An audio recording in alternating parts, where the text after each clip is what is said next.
jou daaglikse CLF-inspirasie. Jesus word begrawe. Laat die middag het daar 'n ryk man aangekom. Dit was Josef van Arimatea, wat self ook 'n volgeling van Jesus was. Matteus 27 vers 57.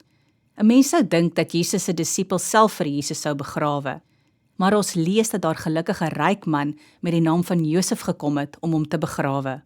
Hy het Jesus se liggaam geneem en in skoon linne toegedraai.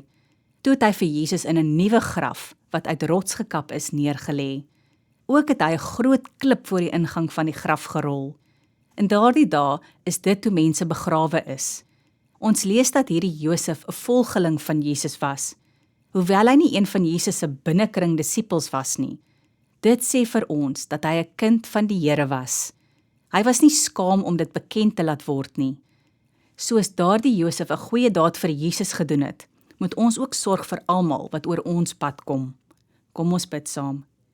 Here, maak my gewillig om ook my deel vir ander te doen. Amen.